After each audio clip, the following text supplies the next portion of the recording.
Hi friends, మీషోలో అయితే నేను ఒక బ్యాగ్ అయితే ఆర్డర్ పెట్టుకున్నాను. సో లేడీస్కి అయితే చాలా యూజ్ అవుతుంది ఈ బ్యాగ్ అనేది. ఆఫీస్కి వెళ్ళినా కానీ, మార్కెట్కి వెళ్ళినా కానీ, సో నార్మల్గా షాపింగ్కి వెళ్ళినా కానీ ఈ బ్యాగ్ అనేది చాలా యూజ్ అవుతుంది. నాకైతే చీప్ అండ్ బెస్ట్లో కనిపించింది అనమాట. ఆర్డర్ చేసుకున్నాను. 298 రూపాయలతో అయితే నేను ఈ బ్యాగ్ అనేది ఆర్డర్ చేసుకున్నాను. చాలా అంటే చాలా బాగుంది. క్వాలిటీ వచ్చేసి, క్లాత్ వచ్చేసి ఎక్సలెంట్గా ఉందన్నమాట.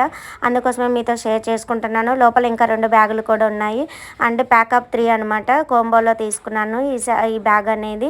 అండ్ లోపల మాత్రం ఎక్సలెంట్గా ఉంది. ఆఫీస్కి వెళ్ళే వాళ్ళైతే bottle and lunch box, tiffin box, ఇంకేమైనా కర్చీపు ఇలా వగేరా ఇలా పెట్టేసుకోవచ్చు అనమాట. కాస్మెటిక్స్ కానీ ఏమైనా పెట్టుకోవచ్చు. ఇంకా సెకండ్ వచ్చేసి ఈ బ్యాగ్ అనమాట. మార్కెట్కి kerchief and bag, phone, mobile పెట్టుకొని అయితే ఈ విధంగా పెట్టేసుకొని వెళ్ళొచ్చు. అండ్ అడ్జస్ట్మెంట్ కూడా ఉంది ఈ బ్యాగ్ అనేది. ఈ బ్యాగ్ కూడా ఎక్సలెంట్గా ఉంది. ఇదైతే హ్యాండ్ వాలెట్ అనమాట. సో వాలెట్ లాగా యూజ్ చేసుకోవచ్చు. అండ్ హ్యాండ్ బ్యాగ్ కోడ్ కావాలంటే కామెంట్ చేయండి. Like, share, subscribe.